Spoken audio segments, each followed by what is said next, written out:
Buenas tardes a todos, bienvenidos a esta última conferencia de este día. Damos la bienvenida a la maestra Laura Ortiz Valdés, que nos va a ayudar con la conferencia denominada Las estancias migratorias en México, problemática y alternativas.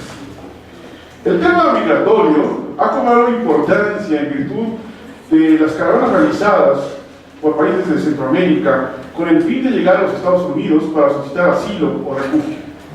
Todo extranjero que desee internarse en nuestro país requiere hacerlo de conformidad con los requisitos establecidos que establece la normatividad correspondiente. En caso de que no acredite su situación migratoria regular, tendrá que ser alojado temporalmente en una estación migratoria. Es el reglamento de la Ley General de Población publicado en 1950 cuando por primera vez se prevé el establecimiento de estas como un lugar habilitado por la Secretaría de Gobernación para la internación provisional. Con el paso de los años, el establecimiento de estaciones migratorias ha ido en aumento. Y hoy en día, a pesar de que la normatividad que rige estos lugares prevé las condiciones para que sean respetados los derechos humanos, organizaciones de la sociedad civil y la Comisión Nacional de Derechos Humanos ha evidenciado diversas violaciones a los derechos humanos. En este sentido, existe la tendencia de que se busquen alternativas a la detención en las estaciones migratorias, ya que estas nos penalizan cuando los migrantes solo han incurrido en una infracción de carácter administrativo. Antes de iniciar esta conferencia, permítanme por favor leer una breve síntesis curricular de la maestra Ortiz Valdés. Es licenciada en Derecho por la Facultad de Derecho de nuestra universidad, maestra en Derecho con especialidad en Derecho Internacional por la División de Estudios de Posgrado de nuestra universidad. Además, es doctoranda en Estudios Internacionales por la Universidad Complutense de Madrid y en la Facultad de Derecho de nuestra UNAM. Ha sido subdirectora de Derecho Internacional en la Secretaría de Relaciones Exteriores. Además, fue directora de Investigación Jurídico-Documental en la Suprema Corte de Justicia de la Nación. Actualmente es subdirectora en la 5ª Visitaduría de la Comisión Nacional de Derechos Humanos. Actualmente también es profesora aquí en la División de Universidad Abierta, imparte la materia de Derecho Internacional Público y en el posgrado la materia de Técnicas de Investigación Superior, Técnicas de la Enseñanza Superior del Derecho. Pues sin más preámbulos, los dejo pues con la maestra Laura Ortiz Valdés. Maestra, pues.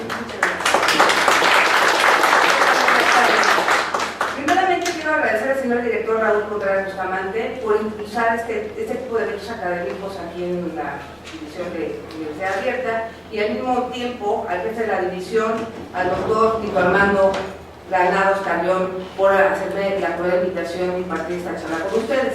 ¿Por qué estaciones migratorias? Primeramente porque tengo alrededor de 7 meses trabajando en la Comisión Nacional de Derechos Humanos y estamos trabajando en un dictamen precisamente para evaluar el funcionamiento de estas estaciones migratorias. Me parece un tema actual, novedoso, poco abordado académicamente y que tiene relación con el derecho internacional.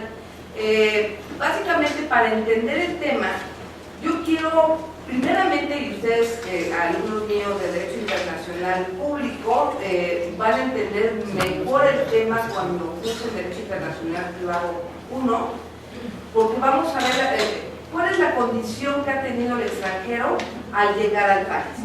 Entonces vamos a transitar con varias líneas del tiempo, empezando precisamente por el decreto de colonización de 1824, ya una vez promulgada la Constitución, hasta llegar a la Ley de Inmigración de 1909. ¿Cómo era el arribo de los extranjeros en estos antecedentes preconstitucionales? El decreto de colonización de 1824, como era una incipiente nación, no había ninguna restricción para los extranjeros que quisiesen venir a vivir a nuestro país. Al contrario, como lo hizo en su momento Estados Unidos, en ese momento la legislación permitía que viniesen a colonizar extranjeros. No importaba la nacionalidad, no importaba su condición de salud o su raza, era de puertas abiertas. Otorgaba seguridad jurídica e integridad física a su persona, propiedades, siempre que se sujetaran a la legislación del país. Posteriormente, en el decreto sobre extranjería y nacionalidad de los habitantes de la República Mexicana, que es la primera referencia legislativa que menciona a los extranjeros como tales, establecía que estos no gozarían de derechos políticos muy semejante como se establece actualmente en nuestra legislación, ni podrían obtener beneficios eclesiásticos, ejercer la pesca en costas mexicanas, practicar el comercio por medio de sus buques mercantes, entre otras. Posteriormente viene la Ley de Matriculación de Extranjeras. Dicha ley forma parte del conjunto de las leyes de reforma de don Benito Juárez, del 16 de marzo de 1861. Después viene la Ley de Extranjería y Naturalización de 1886, que igual que la anterior, los extranjeros no gozaban de derechos políticos, no podían ser nombrados por cualquier otro empleo o comisión propios en las carreras de Estado, ni pertenecer al ejército marino, digo, muy semejantes a lo que establece hoy en día la legislación, ni asociarse para tratar asuntos políticos, ni ejercer el derecho de petición en esta clase de negocios. Viene después la ley de 1909, poco antes del estallamiento de la Revolución Mexicana. Su aplicación correspondió a la Secretaría de Estado y Despacho de Gobernación, a la hoy Secretaría de Gobernación, que sigue siendo la que se encarga de regular las cuestiones de población y de migración a través de inspectores de migración ubicados en puertos, lugares fronterizos, agentes auxiliares y consejos de migración. Por primera vez se establecieron restricciones a la admisión de extranjeros y especialmente por cuestiones sanitarias. A mí me llamó mucho la atención cuando estaba haciendo esta investigación sobre los antecedentes legislativos propiamente de las situaciones migratorias, que si uno lee y lo transcribo, cuáles eran las restricciones sanitarias al ingreso de extranjeros en el país, pues eran contrarias hoy por hoy a los derechos humanos. Ahorita vamos a checar cuáles eran estas restricciones. Quedaba prohibido el ingreso al territorio nacional de enfermos de peste bubónica, cólera, fiebre amarilla, meningitis cerebroespinal, fiebre tifoidea, tifo, ericela, sarampión, escarlatina, a mí me dio escarlatina, viruela, difteria, de cualquier otra enfermedad alguna que deba considerarse transmisible. O sea, cualquier enfermedad que pudiese ser epidémica no podía entrar el extranjero. Enfermos de tuberculosis, lepra, beriberi, tracoma, sarna, egipcia o cualquier enfermedad crónica que también se considera como transmisible. Epilépticos o los que padecen de enajenación mental, o sea, ancianos, o sea, los viejitos tampoco pueden ingresar.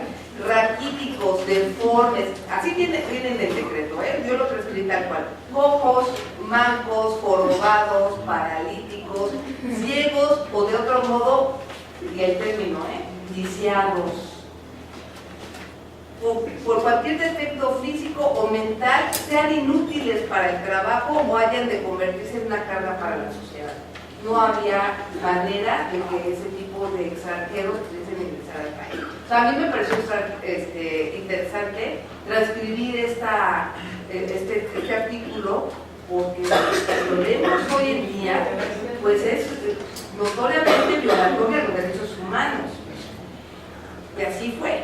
Niños menores de 16 años que no vengan bajo dependencia de otro pasajero, o sea, no consignados a personas residentes en el país, o que haya de tomarlos a su cargo. Prófugos de la justicia, bueno, ahí ya empieza a ser como justificado, ¿verdad? Pues los que hubieran sido condenados por delito conforme a las leyes mexicanas, los que pertenecen a sociedades anarquistas, o que propagan o sostengan o profesen doctrina de la destrucción violenta de los gobiernos o el asesinato de funcionarios públicos. Piensen que esta normativa es de principios del siglo XX. ¿Qué estaba pasando en el mundo en esa época? Por eso resulta tanto cuanto lógico. Los mendigos y personas que no tengan modo honesto de vivir que pueda hacer carga, las prostitutas y los individuos que intenten introducirlas en el país para comerciar con ellas. Está muy interesante, ¿verdad? Hacemos ya el traslado y nos vamos a la promulgación de la Constitución del 17, y este periodo lo vemos desde 1926 a 1932, donde sigue mencionándose en los ordenamientos jurídicos como leyes de migración, porque posteriormente al 32 ya vienen leyes generales de población. Por eso es la razón de que hago estas líneas de tiempo como tales. La ley de migración de los Estados Unidos mexicanos del 26 fue promulgada por el gobierno de Plutarco Elías Calles. Contempla aquí ya dos caras de la migración: por un lado la entrada de extranjeros inmigrantes y por el otro la salida de los mexicanos emigrantes. Se incorporan nuevas restricciones a la lista anterior, que ya es más sutil, por cierto. El hecho de saber leer y escribir, la prohibición de entrada para toxicómanos, ya empezaba un poco la cuestión de la droga, los traficantes ilegales de drogas enervantes, y fue notoria una política de corte selectivo. Vale la pena aquí hacer comentario, pues están estableciendo restricciones que para los propios mexicanos, había mexicanos que no sabían leer y escribir, ¿no? O sea, iba más allá de lo que, pues tampoco, o sea, aquí en México no había muchísimos mexicanos que no sabían leer o escribir. Por ejemplo, la simple presunción era suficiente para considerar a un inmigrante como inadmisible. O sea, si yo tengo la sospecha de que este es inadmisible, no entraba. En caso de duda, los inmigrantes eran detenidos en observación a costa propia de las compañías navieras o ferroviarias que los traían, bajo la vigilancia de migración. Los empleados de migración debían solicitar el auxilio de la fuerza pública para evitar que salieran honradas al país. O sea, aquí ya se está criminalizando al migrante. Se evidenció la preocupación por vigilar el tránsito de personas en las fronteras y se estableció ya el registro de extranjeros. Ya cualquier extranjero que ingresara al país debía ser registrado. Ya viene después la ley de migración de 1930, que fue más restrictiva aún para la cuestión de inmigración. Se facultaba a la Secretaría de Gobernación para sujetar a modalidades de migración de extranjeros dependiendo de su mayor o menor facilidad de asimilación.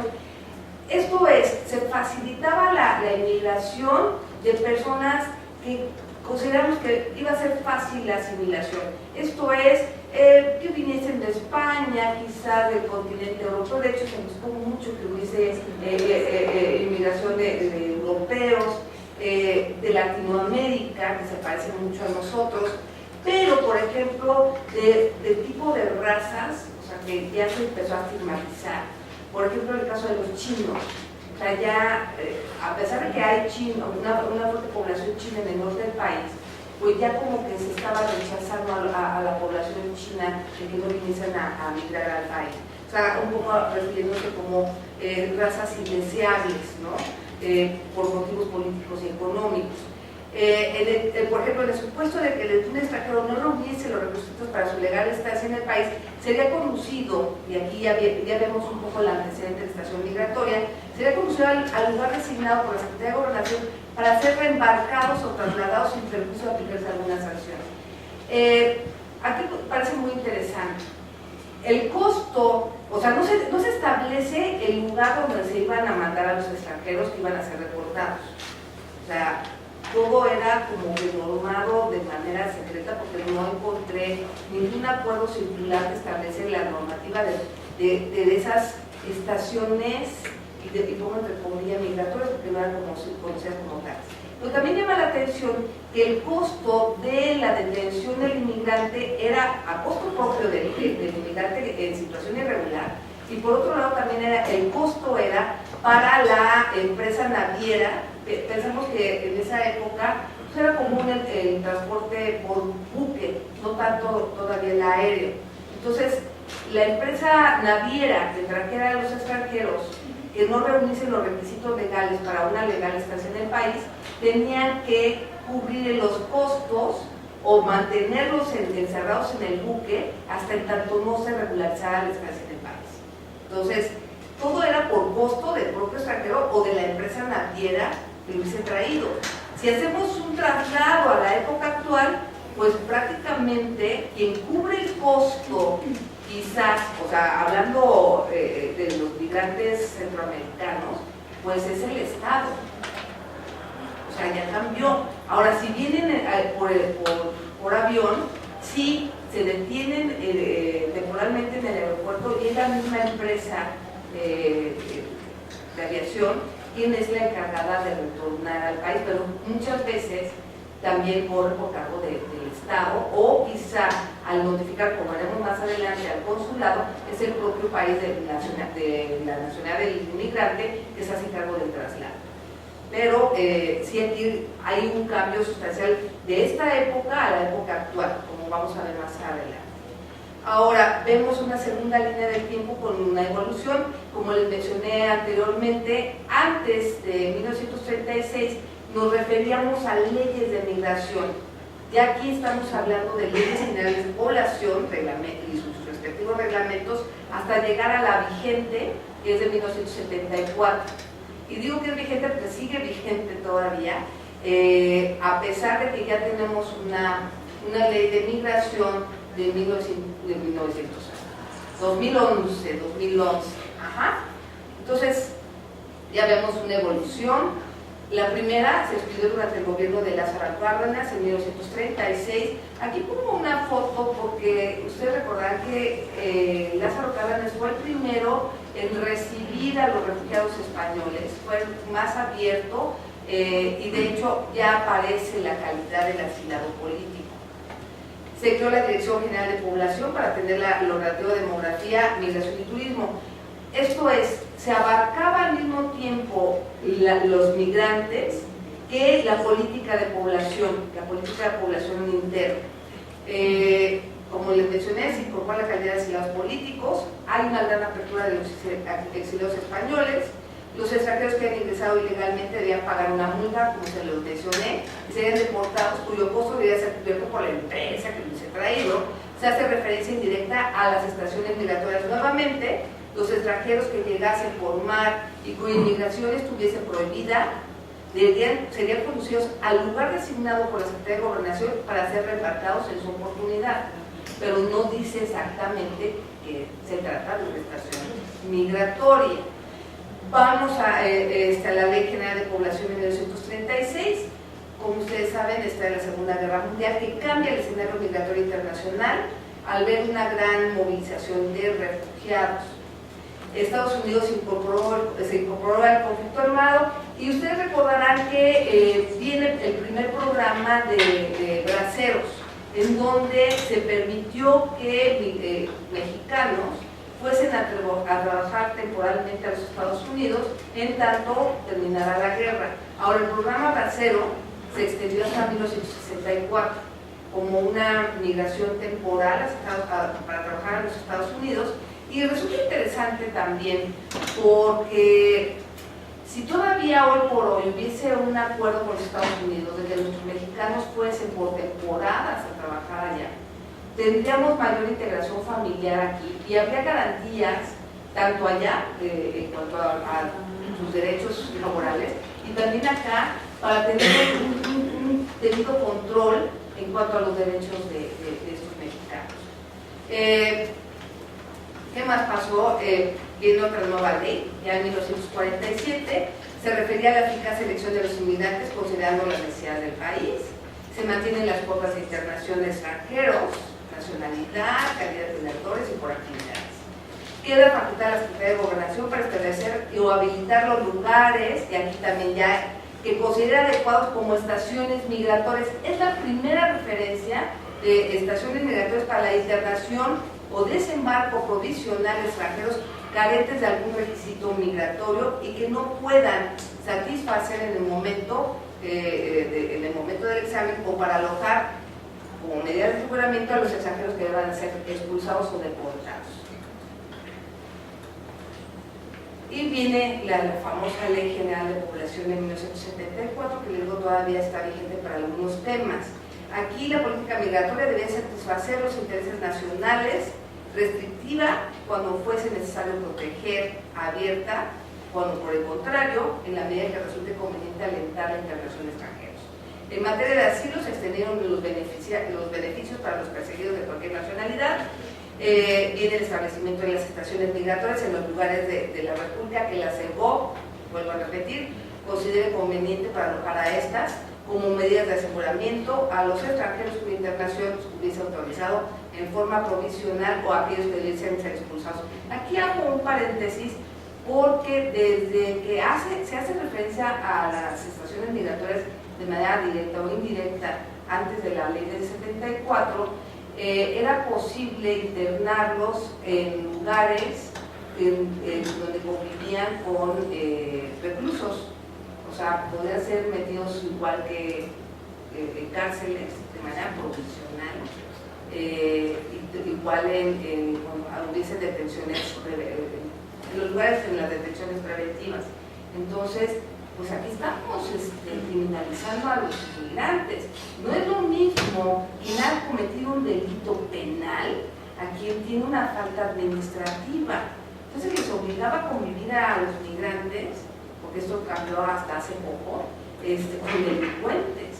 O sea, había una verdadera criminalización de los migrantes. Posteriormente viene también la colaboración de las fuerzas públicas federales, locales, municipales a las autoridades de migración. Esto traía como consecuencia, obviamente, la violación de los derechos humanos de los migrantes. ¿Por qué? Porque siempre, si para los nacionales pasa, pues obviamente también para los extranjeros, el abuso de la fuerza pública, la tortura. De aquellos lugares que la Secretaría no tenga establecidas estaciones migratorias, se consideran habilitados los establecimientos locales de detención preventiva, como lo que acabo de mencionar. En julio de 77, la Dirección General de Población se transformó en la Dirección General de Servicios Migratorios, que es la antecesora del Instituto Nacional de Migración. En 1980 se crea la Comisión Mexicana de Ayuda a los Refugiados. Es muy importante porque esta instancia está a cargo de la determinación de la condición de refugiado, además de orientar a los solicitantes de asilo y refugiados respecto a los servicios sociales específicos que deben brindárseles. Es quien colabora directamente para establecer a los migrantes que así lo deseen la calidad de refugiado. Y hoy con las caravanas pues tiene que trabajar arduamente para auxiliar a los migrantes centroamericanos que así lo soliciten. Ahora, viene otro periodo de reformas legales a la Ley General de Población, viene la creación en el 93, ustedes vayan checando la época, estamos hablando de la época de Salinas de Gortari, la época de Cedillo, en los 90s, se crea el Instituto Nacional de Migración en 1993, quien va a estar directamente a cargo de administrar las estaciones migratorias. Después viene una reforma general a la Ley General de Población y después viene la Ley de Policía Federal Preventiva, porque la Policía Federal va a tener competencias para auxiliar a la autoridad migratoria. Aquí voy a rescatar algunos temas que resultan interesantes, como en 1990 se adiciona la característica de refugiado. Esto es importante para nuestro tema. Y en 1990 también se crean los grupos beta de protección a migrantes. Esto es una propuesta de Jorge Bustamante, que trabaja en el colegio, y ha sido exitosa. Se trata de un cuerpo de protección al migrante, no nada más a los que vienen de Centroamérica, sino también a los mexicanos que intentan cruzar del otro lado, y sobre todo en las áreas desérticas que pueden sufrir algún tipo de daño. Ahora, en 1992 viene el reglamento de la Ley General de Población, y hablando de estaciones migratorias también viene expresamente que la Secretaría de Gobernación podrá establecer o habilitar en los lugares que considera adecuados estaciones migratorias para el hospedaje provisional, y aquí subrayo provisional, extranjeros carentes de algún requisito migratorio que no puedan satisfacer en el momento de la revisión de la documentación, o para alojar como medida de aseguramiento, y aquí estamos hablando a los extranjeros que deban ser expulsados o deportados. Aquí tenemos dos supuestos: a los que carecen de algún documento de migración o aquellos que hayan hecho algo, alguna falta administrativa y que por ser un extranjero, igual decirlo así, pernicioso, deba ser deportado o expulsado del país. O sea, aquellos que se aplicaba el famoso 33 de la Constitución, que ya fue reformado en 2011. Ahora dice, en aquellos lugares donde no tenga establecidas estaciones migratorias se consideran habilitadas para el aseguramiento de los extranjeros que deban ser expulsados. Ojo, o sea, todavía estaba autorizando en 92 los locales de detención preventiva, pero más adelante dice, en ningún caso podrá habilitarse para este fin a los centros de reclusión de sentenciados.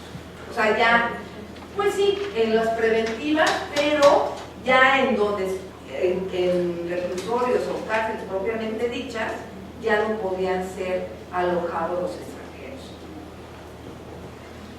Se crea el Instituto Nacional de Migración en el 93 y, como decía yo, esta es la instancia que se va a encargar de administrar las estaciones migratorias hasta la fecha. Después viene la reforma a la Ley General de Población del 96. Si voy muy rápido me dicen, porque como que soy tu problema. Viene un aumento de las sanciones a quienes trafican con personas. Aquí ya somos más un país de tránsito y viene también en boga aquellos que están, los famosos polleros, ¿verdad?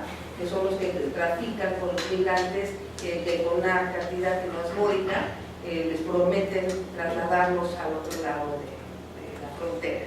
Y la Secretaría de Gobernación, considerando las circunstancias de cada caso, podrá entregar al extranjero asegurado, y esto es muy importante, en custodia provisional a una persona o institución de reconocida solvencia. El migrante debe entregar una garantía y comparecer ante la autoridad migratoria. Por primera vez aquí, con esta reforma, se establece una forma alternativa a las estaciones migratorias, pero está solicitando la ley una garantía. Y entonces, bueno, puede ser albergado aquí el extranjero en un albergue, quizás, y hay muchos albergues que son como que instancias alternativas a las estaciones migratorias, ¿no? Pero por lo general pocos son los migrantes que conocen de este tipo de recintos y pues acaban albergados o alojados en las estaciones migratorias. Entonces, como acabamos de ver, ya esta reforma respondió a una nueva orientación de la política migratoria y se dio más énfasis, como mencioné hace unos momentos, al tránsito. Pasamos a otra línea del tiempo, en donde ya por primera vez estamos ya en la alternancia gubernamental, si estamos en el contexto de esa época, estamos ya en el gobierno de Vicente Fox y el presidente Calderón. Por primera vez se emiten las normas para el funcionamiento de estaciones migratorias, ya tienen una regulación jurídica propiamente dicha, viene la Ley de Seguridad Nacional. La migración, todo lo que tiene que ver con migración, forma parte de la seguridad nacional, es lo que tenemos que tomar en cuenta hoy con las caravanas. O sea, la migración es un tema de seguridad nacional. La reforma de la Ley General de Población de 2008 a 2010, y después se emiten unas nuevas normas que van de la mano con la creación de la Comisión Nacional de Derechos Humanos, la quinta visitaduría, en donde se emiten por primera vez varias recomendaciones y un informe sobre la situación de las estaciones migratorias, y después que se emite en 2011, casi un poquito antes de la Ley de Migración, la Ley sobre Refugiados y Protección Complementaria. Esa es la segunda línea del tiempo. Vamos a ver cuáles son las reglas que se metieron en este periodo. El reglamento de la Ley General de Población en el 2000 se prevé por primera vez que el secretario podrá expedir, ojo, disposiciones administrativas que rijan las estaciones migratorias, donde deben de preverse los siguientes aspectos. ¿Cuál es el objeto del aseguramiento? ¿Cuál es la duración máxima de la estancia de los asegurados? Y, subrayo, en donde se debe de respetar los derechos humanos de quienes ahí se alojan. Se establece un procedimiento que debe seguirse para alojar al extranjero desde el momento del examen médico, o sea, que lo detienen, hasta en el momento de su salida. Les permiten funcionamiento de las estaciones migratorias. Les decía, con el gobierno de Vicente Fox se establecen por primera vez estas normas que establecen un marco normativo para regular el funcionamiento de estaciones migratorias. Dichas normas fueron actualizadas en 2009 por una recomendación de la Comisión Nacional de Derechos Humanos y las vigentes se establecieron en 2002, un poquito antes de la salida del presidente Calderón. Y en estas últimas ya se incluyen las estancias provisionales. Ya tenemos una evolución.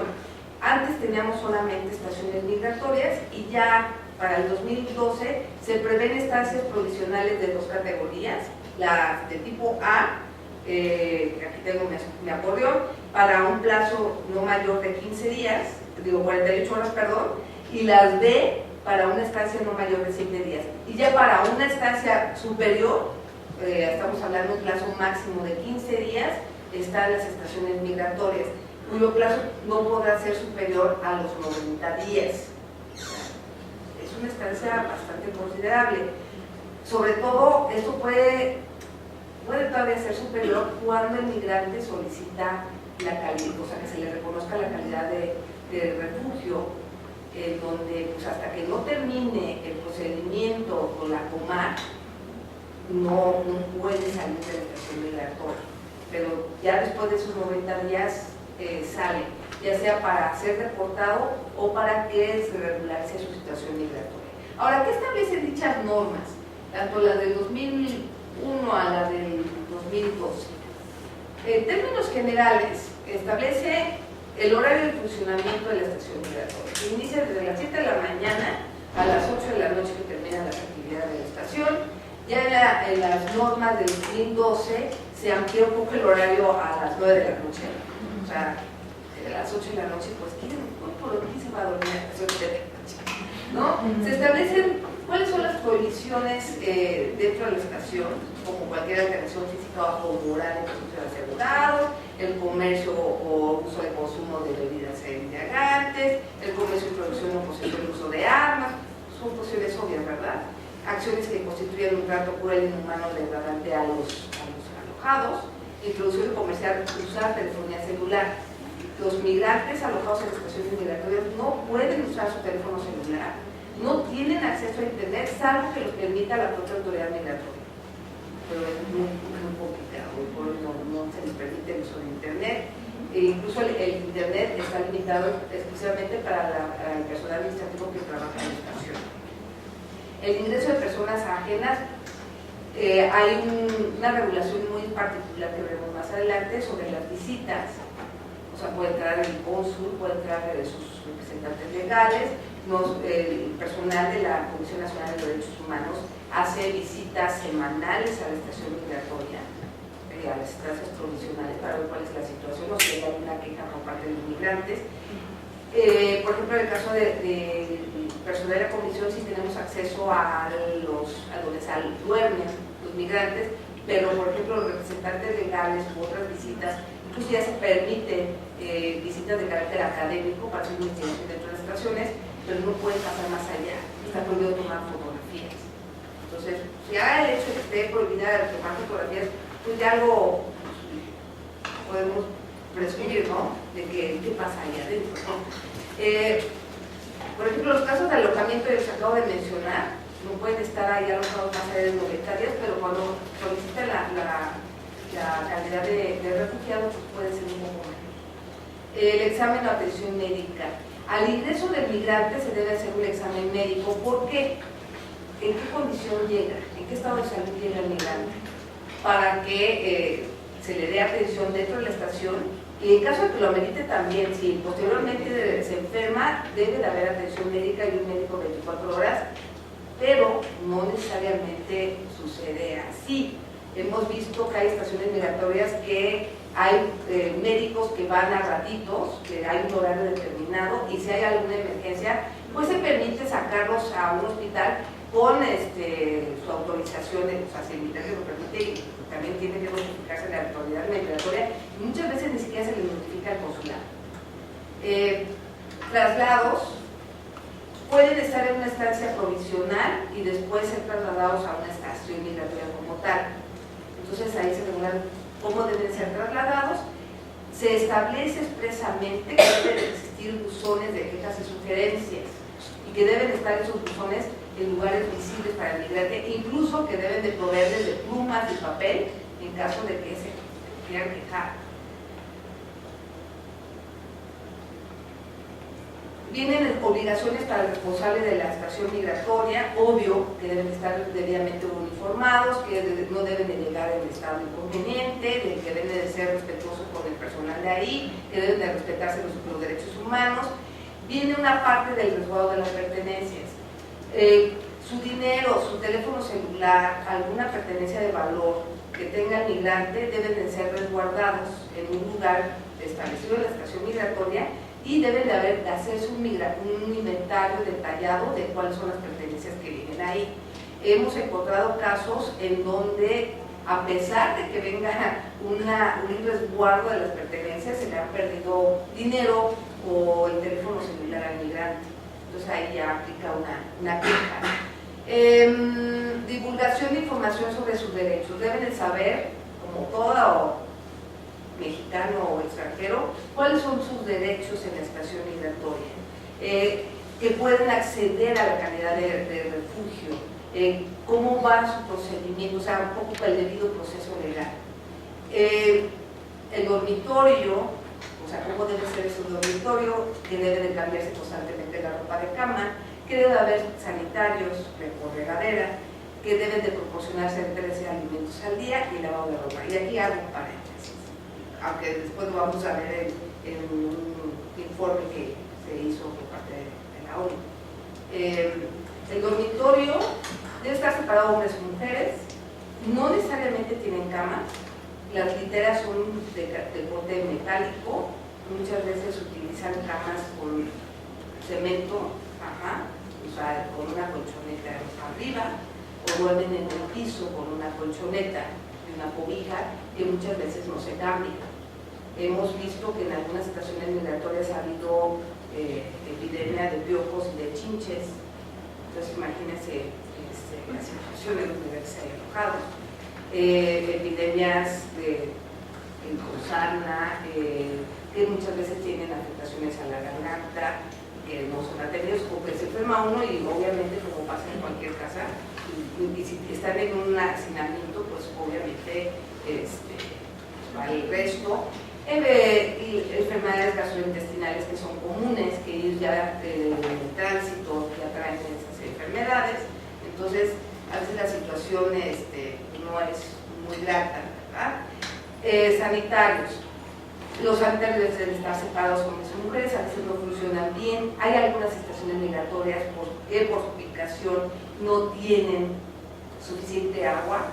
Entonces se ha visto que falta agua en las estaciones migratorias. Entonces imagínense en aquellas que se encuentran en lugares del sureste, donde el clima, ¿verdad?, el calor, la humedad. Entonces quiero que también traten de imaginar el olor que pueda tener en los baños de una estación migratoria. El agua. No hay agua caliente en todas. Entonces si el migrante se quiere bañar, pues con agüita fría, ¿verdad?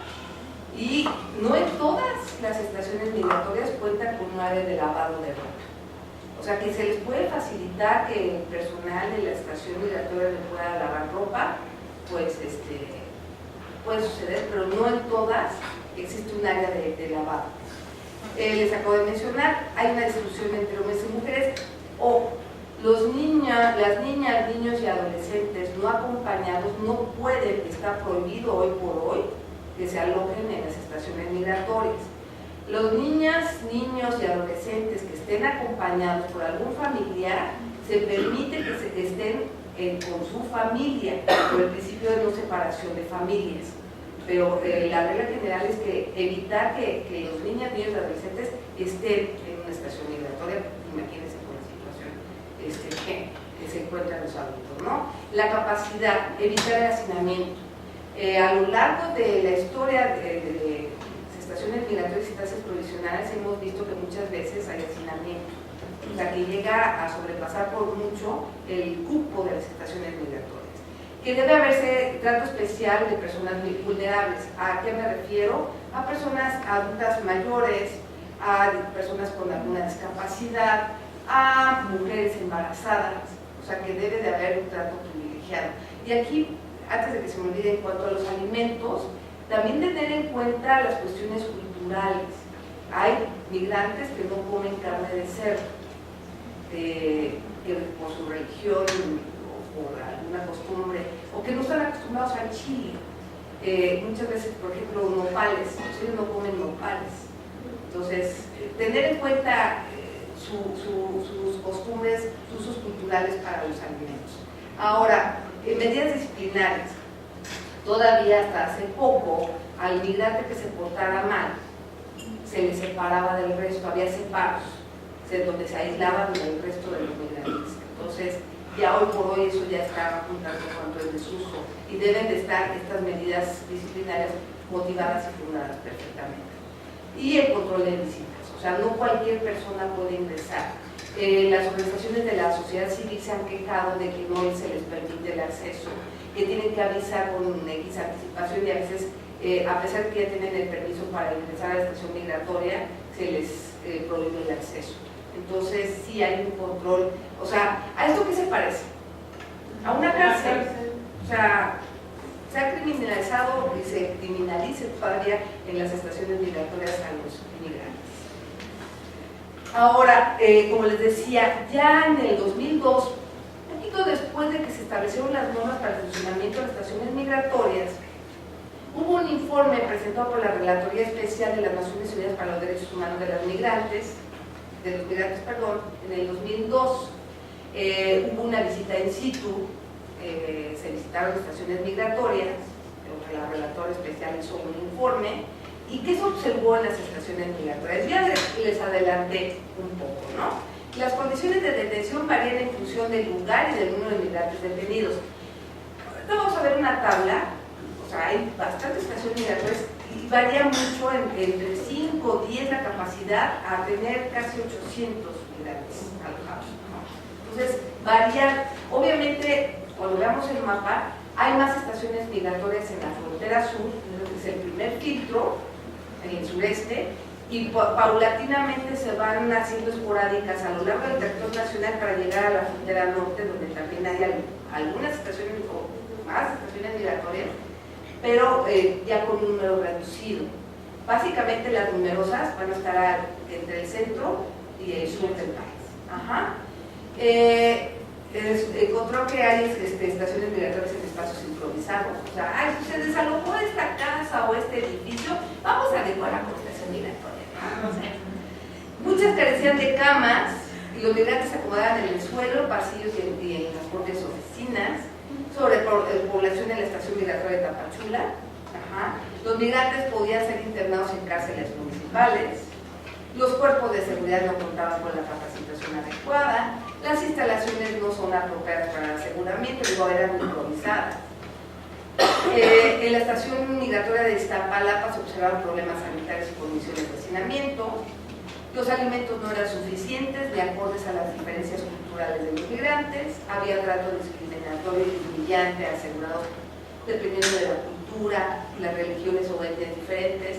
Hubo una época en que llegaron muchos hindúes y de hecho también, o sea, me han contado que todavía no está en una estación migratoria, próximamente voy a estar ahí para conocerla, ¿no? Que se hace distinción entre los centroamericanos y los cubanos o los estadounidenses también, o sea, sobre todo la parte norte, que se quedan, que vienen a la fiesta y que olvidan su documentación, se quedan detenidos ahí. Entonces hay un trato diferenciado dependiendo de dónde vengan. Y eso no sucede aquí en México, también sucede en otras partes del mundo. En el caso de España, por ejemplo, quienes alojan en los centros de detención son a los originarios del Magreb, o sea, a los árabes, a los africanos. Pero, por ejemplo, otro tipo de migración ilegal, más de corte europeo, no pisan los centros de detención. Entonces, como que hay discriminación todavía en día, ¿verdad? La atención médica ha sido precaria. La habilitación de una estación migratoria en la base naval de Armada de Chapotón, o sea, improvisación. abusos por parte de agentes de las fuerzas públicas en los migrantes detenidos y que la mayoría de los inmigrantes ahí detenidos carecían de asistencia consular. Como lo vamos a ver próximamente en el tema de derecho consular, jóvenes, y a los que no son mis alumnos, viene ahí el tema. Cuando una persona es detenida, existe la obligación por la Convención de Viena de Relaciones Consulares de dar aviso al consulado para que el cónsul de mi nacionalidad me dé asesoría y me pueda ayudar. Ajá. Salvo que yo solicite asilo o refugio, entonces ahí sí ya no sale al consulado, porque se entiende de que el migrante viene huyendo de una situación política o social del país. Ajá. Ahí sí ya no, pero depende de las circunstancias, ¿verdad? Ahora, la creación de la quinta visitaduría de la Comisión Nacional de los Derechos Humanos. Precisamente en el 2005, por el incremento de las denuncias sobre violaciones de derechos humanos de las personas migrantes, se derivó la creación de la quinta visitaduría el 3 de enero del 2005. O sea, tiene casi 14 años de existencia. Y está dedicada a la quinta visitaduría a la protección de migrantes y dependen de ella 10 oficinas foráneas. En ese año la comisión realizó 1.728 visitas a estaciones migratorias y lugares habitados y puntos de revisión y emitió un informe especial sobre la situación de los derechos humanos de las estaciones migratorias del Instituto Nacional de Migración.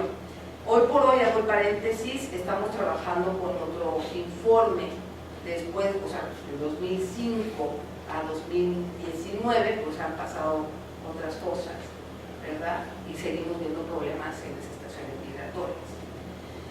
Y surge entonces la nueva ley de migración y cómo ha sido la regulación de las estaciones migratorias después de la nueva ley de migración.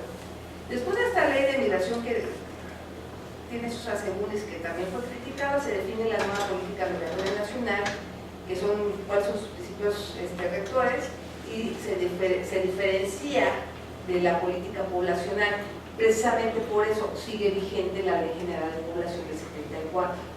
La cuestión poblacional sigue ahí, pero ya la cuestión meramente migratoria pasó a la Ley de Migración. Se reconoce la obligación del Estado mexicano para garantizar a las personas migrantes, independientemente de su situación migratoria, el ejercicio de sus derechos reconocidos por la Constitución y los tratados internacionales en materia de derechos humanos. Es interesante porque la Ley de Migración del 2011 surge unos días antes de la publicación de las reformas de derechos humanos de junio de 2011. O sea, fue una diferencia de días. Entonces, pues ya se entiende que esta ley ya va más acorde al respeto de los derechos humanos, porque como lo señala el artículo 1 de la Constitución, los derechos humanos son de cualquier persona, sea nacional o extranjera, que se encuentre en el territorio nacional. Ajá. Ahora, ya cambia los términos que se utilizan en la ley de migración. Se refiere a la presentación, que aquí la definición tal cual como viene la ley, y la medida dictada por el Instituto Nacional de Migración, mediante la cual se acuerda el alojamiento temporal de un extranjero que no acredite su situación migratoria para la regulación de su estancia o la asistencia para el retorno. O sea, significa que se va a presentar a la estación migratoria aquel extranjero que no traiga documentación, o sea, que esté de manera ilegal en el país. En la normativa anterior se aludía al término de detención. O sea, el término de detención criminaliza al migrante, ¿verdad? O bien también el aseguramiento, voy a asegurar, ¿no? Voy a detener. Y les digo, con eso se criminalizaba a los migrantes irregulares. Pero pese a que se cambia la terminología, al final del día los migrantes en la estación migratoria están detenidos, se les está privando de su derecho a la libertad de circulación, ¿verdad? Entonces, puede cambiar la terminología más acorde a los derechos humanos, pero siguen estando detenidos por una falta de carácter administrativo, ¿verdad? Ahora, en su presentación, los migrantes en situación migratoria irregular tienen los siguientes derechos. O sea, ¿qué dice? Derecho a la información, derecho a que se les informe de que deba de ser notificado el consulado de su nacionalidad, cuáles son sus derechos, cuáles son sus garantías, la posibilidad de regularizar su situación, cuáles son los requisitos para que pueda regularizarse su admisión al territorio nacional y cuál es el motivo de su presentación a la estación migratoria. Obviamente, el derecho a ser asistido por un representante legal que él pueda asignar y que deba de respetarse su debido proceso. Aquí está el mapa, el famoso mapa que me refería antes. Ustedes pueden ver precisamente en el sureste, donde hay muchísimas estaciones migratorias y estancias provisionales, y les digo, paulatinamente se van espaciando conforme llegamos al norte, y ya en las partes fronterizas es donde vuelven a multiplicarse. Ajá. Ahora, aquí ya viene la tablita. ¿Cuántas estaciones migratorias? Si ustedes alcanzan a ver, vienen el número por la Delegación Federal del Instituto Nacional de Migración. ¿Cuáles son estaciones migratorias? Estancias provisionales tipo A o tipo B, que hay en las entidades, la fecha de su entrada en operación y cuál es la capacidad de la estación migratoria. Aquí en esta página, como pueden ver, la estación de Tapachula puede albergar hasta 960 y más adelante la de México puede albergar hasta 430. Ajá. Y van viendo, o sea, como que el criterio para establecer cuál va a ser estación migratoria, cuál va a ser estancia provisional, pues como que no se sabe bien a bien por qué hay la distinción si muchas estaciones migratorias albergan tan pocos. Ajá. O sea, son muchas. Y ahorita vamos a ver, marco con rojo algunas y ahorita vamos a ver por qué. Ajá. Aquí hago una distinción en la creación, o sea, las que se crearon desde 1964 a 1999, la primera columna, las que se crearon de 2000 a 2010, vean la cantidad, 29 en el periodo de Vicente Fox y el presidente Calderón, que fue cuando más se crearon, y en la tercera columna vemos todavía con Calderón y con Enrique Peña Nieto. Entonces vemos que van decreciendo, pero siguen abiertas las que todavía se crearon de 2000 a 2010. Ahora, vamos a entenderlo así. En ese periodo también hubo gran afluencia de migrantes centroamericanos al territorio nacional para llegar a los Estados Unidos. Las caravanas migratorias que se les ha dado tanta publicidad en los últimos meses, ya me extendí, en los últimos meses, pues ha existido desde la década pasada, o sea, no es tan actual. Ahora, van en caravana para protegerse entre ellos, porque ocurrieron cosas horribles por parte de la delincuencia organizada a los migrantes en ese lapso. Por eso, en cierta medida, una estación migratoria, y quiero verlo así, que tal vez eso haya sido el contexto de la creación, más vale tenerlos detenidos y controlados en la estación migratoria a que estén expuestos a que se les violen los derechos humanos en el exterior y además que sean víctimas de la delincuencia organizada. Me voy un poquito más rápido, porque no he visto el reloj. La primera vemos lo que les acabo de explicar en cuanto a la creación. Yo voy a subir a la aplicación a aquellos que son mis alumnos, y si no, me dejan su correo electrónico y se las mando y me lo soliciten. Aquí ya vemos cuáles son las tres con mayor población. 14 se encuentran en el predio de la Delegación Federal, 2 en el predio de la Delegación Federal. Y vemos que no en todas las entidades federativas cuentan con estaciones migratorias. Me voy a ir un poco más rápido. Vienen los requisitos de las estaciones migratorias y estancias provisionales, que ya lo vimos a grandes rasgos con los derechos de los migratorios. me voy más rápido. Vienen las restricciones, perdónenme, porque ya tengo el tiempo encima. Ya me refería a las restricciones también. ¿Cuáles son los derechos del representado? Ajá. También ya me refería a ellos a grandes rasgos. Ya vimos también cuál es la problemática de las estaciones y estancias provisionales, o sea, que se siguen denunciando violaciones a los derechos humanos a los que se encuentran ahí. O sea, estas imágenes hablan un poco de cuál es la situación de las estaciones migratorias, por ejemplo. Ajá.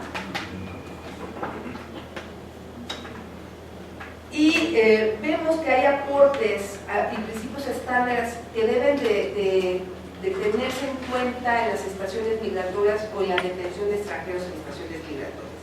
Primeramente, el principio de excepcionalidad de la detención por razones migratorias. O sea, ya hay que ver la detención migratoria como excepcional. Solamente aquel migrante que haya cometido alguna falta grave, no un delito, pero una falta grave administrativa que sea reincidente, pues sí, o sea, que vaya a ser trasladado al extranjero, que sea excepcional la detención, que se deben adoptar medidas alternativas a la detención, tanto en la ley como en la práctica, asegurar garantías del debido proceso, en caso de privar la libertad, o sea, los niños y adolescentes no se les debe privar de la libertad, la prohibición de la detención como sanción penal a una infracción migratoria, porque es migratoria. Entonces, ya un poco para concluir mi charla, perdónenme, ¿por qué la detención de estaciones migratorias debe ser excepcional? La principal se criminaliza, es una medida desproporcionada, ajá. Son muestras de una actitud hostil del Estado. Quizás decirte vamos a albergar una estación migratoria, vamos a detener a los migrantes o vamos a contender y decir que algo van a pasar más, o sea, no los ha disuadido, la siguen llegando. No es un medio de disuasión, vulnera los principios contenidos en el artículo 18 de la Constitución y también se afectan derechos fundamentales ahí, como de la intimidad y la salud, por las situaciones que se encuentran las situaciones migratorias. El costo humano, la afectación psicológica de estar detenidos ahí, no se presta asistencia psicológica a pesar de que se prevé la legislación de que se debe buscar atención psicológica. Siguen habiendo lagunas, es costoso para el Estado, sigue habiendo violaciones a los derechos humanos. El Estado mexicano no ha garantizado que estas condiciones de las estaciones migratorias sean dignas y que se respete la seguridad del migrante, ¿verdad?